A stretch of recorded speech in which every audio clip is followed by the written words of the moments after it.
Соңғы жылдары жастардың дінге қызығушылығы мен бетбұрысы өте жоғары деңгейде, және бұл үрдіс жылдам жүруде. Дін қоғамның қозғаушы күшіне айналып келеді деген сарапшыларды санасы қатпаған жастардың діни білімді қайдан және қалай алып жатқаны алаңдатады. Шетелге оқу деген кез келген жастың бір аңсары алып тұрады ғой. Енді оны тоқтату мәселесі ол әсте бұл енді қиын болар. Кешегі уақытта расы керек біздің мүмкіндіктеріміз шектеулі болып қалды ғой. Сол кезде жастардың кейбіреуі сыртқа шетелге аса бастады. Біреуі Арабияға кетті, біреуі Пакистанға, біреуі Түркияға, біреуі Сирияға деген сияқты әркім әр жаққа қай жақтан әйтеуір жаңағы жылу таба алды, немесе жол таба алды, соған қарай кетті. Әрине оның барлығы бірдей адасып, яки болмаса түрлі топтардың жетегіне кетті деп айтудан аулақпыз.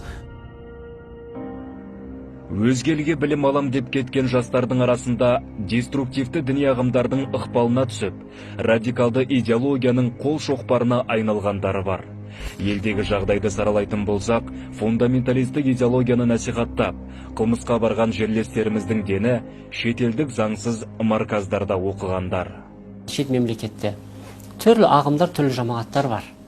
Олар бірінші курсқа келген балдарды таңдап отырып, талдап отырып, өздерінің үйлеріне, өздерінің хужраларына, өздерінің бөлмелеріне, дәрісханаларына алып кетіп, сөйтіп сол жерде өздерінің идеологиясын оқытады. Материалдық жағынан да көмектесіп тұрған шығар. Сондықтан сіз өзіңіз жат жерде қиналып жүрген уақытта біреудің былай басыңыздан сипағанын ойлайсыз дағыны, сөйтіп ере кетесіз. Соңында солардың бір жаңағы өкілі немесе жанашыры болып елге қайтуыңызға мүмкін.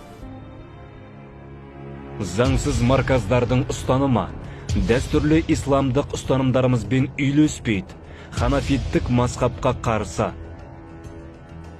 Сыртқа кететіндердің дені құжаттарын бұрмалап, өздерін турист ретінде көрсетеді.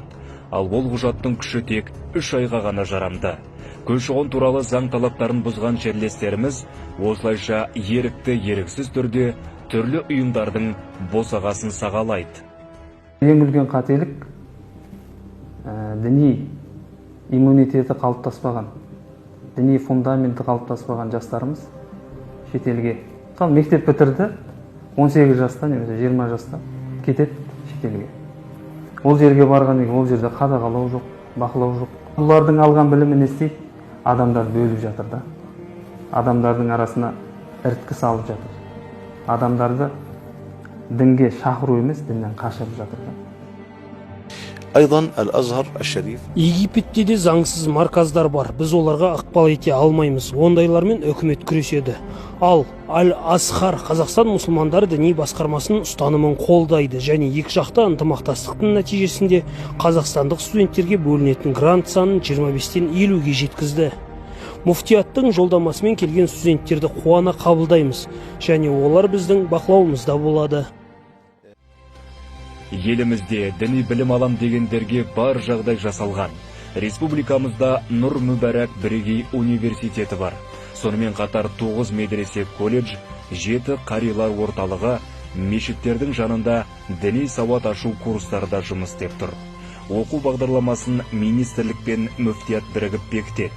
Дәрістердің 80% діни, қалған 20% базалық пәндер.